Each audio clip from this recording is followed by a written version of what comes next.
नमस्कार मित्रांनो, परमार्थ वाचन या चॅनलमध्ये तुम्हा सर्वांचे हार्दिक स्वागत आहे। श्रीराम समर्थ। जय जय रघुवीर समर्थ। श्री मनाचे श्लोक क्रमांक 7। मना श्रेष्ठ धारिष्ठ जीवी धरावे, मना बोलण्यानीच शोषित जावे, स्वये सर्वदा नम्रवाचे वदावे, मना सर्व लोकांसी रे निववावे। जय जय रघुवीर समर्थ। श्लोकाचा अर्थ, कोणतेही चांगले काम करायला आपण सुरुवात केली की पहिल्यांदा काय होणार, म्हणजे लोकांकडून निंदा, चेष्टा किंवा टवाळी। तेव्हा मुद्दाम समर्थांनी आपण भक्ती मार्गाला जात असताना, नामस्मरणाच्या मार्गाने जात असताना, सदाचरणाच्या मार्गाने जात असताना एक महत्त्वाचे पथ्य सांगितले आहे की बाबा रे, तू असा सदाचारी नुसता वागायला जरी लागलास तरी सुरुवातीला अनेक लोक तुझी टिंगल करणार, तुझी निंदा करणार। धारिष्ठ हा शब्द जो आहे तो धैर्य या शब्दाला पासून आहे। धैर्य आणि शौर्य हे दोन वेगळे शब्द आहे। शौर्य या शब्दाचा अर्थ आपण शत्रूवर आघात करून दाखवणे आणि धैर्य या शब्दाचा अर्थ शत्रूंनी आपल्यावर केलेला आघात आपण सहन करून दाखवणे। म्हणून या ठिकाणी शौर्य शब्द न वापरता समर्थ मुद्दाम धैर्य या शब्दावरून येणारा धारिष्ठ हा शब्द वापरतात। तुझ्यावरती निंदाचे, टवाळीचे प्रचंड आघात होतील, म्हणून मना श्रेष्ठ धारिष्ठ जीवी धरावे। जरा आपण सूर्यनमस्कार घालायला लागलो गच्चीवर जाऊन की शेजार पाजारची माणसे वेगवेगळ्या पद्धतीने बोलायला लागतात। वा, आता म्हणजे अगदी तुम्ही समर्थच होणार वाटते, अशा तऱ्हेची टिंगल सुरू होते की दुसऱ्या बाजूने काडी पहिलवान किती का नमस्कार घालीना, अहो बेंडकी फुगून बैलासारखी काही होणार नाही कोणत्या ना कोणत्या पद्धतीने। आपले मन खच्ची व्हावे, आपला संकल्प हेतू सगळा धुळीत मिळावा यासाठी सगळे प्रचंड प्रयत्न करणार याला पुरून उरले पाहिजे। समर्थांचा हा स्वतःचा अनुभव आहे हे लक्षात ठेवा।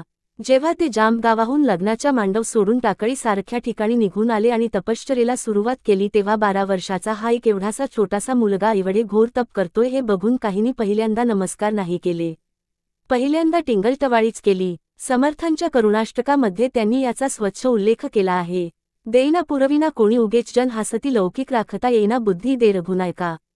हे रामा, मला सगळे हसतात रे, पण मला इथून जायचे नाही, माझी तपश्चर्या अर्धवट सोडायची नाहीये, तेव्हा माझी दृढ बुद्धी आहे ती तशीच ठेव, तशीच राख रघुनायका, अशी प्रार्थना केली। तेव्हा मना श्रेष्ठ धारिष्ठ जीवी धरावे।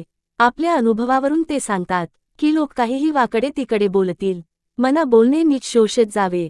आता काही वेळेला माणसे म्हणतील सारखे काय आपण सोसायचंच का, आपण बोलायचंच नाही का, बोलायचे नाही असे समर्थ नाही म्हणत।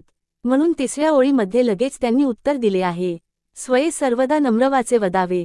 या एका ओळीत समर्थांनी आपल्याला 3 उपदेश केले आहेत।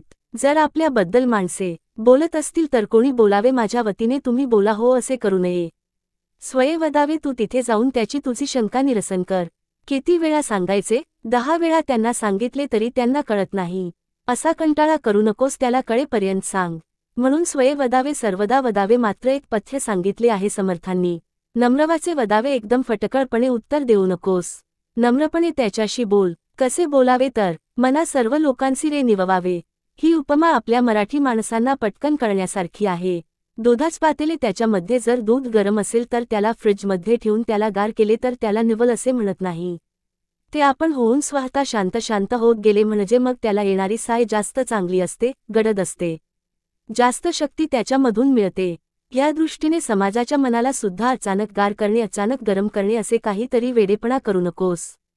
तुझं बोलणे असे चांगले पाहिजे, तुझे समजावून सांगणे इतके सुंदर पाहिजे, नम्रतेने पाहिजे की त्यामुळे लोकांची मने अशी शांत आपोआप निवली पाहिजेत।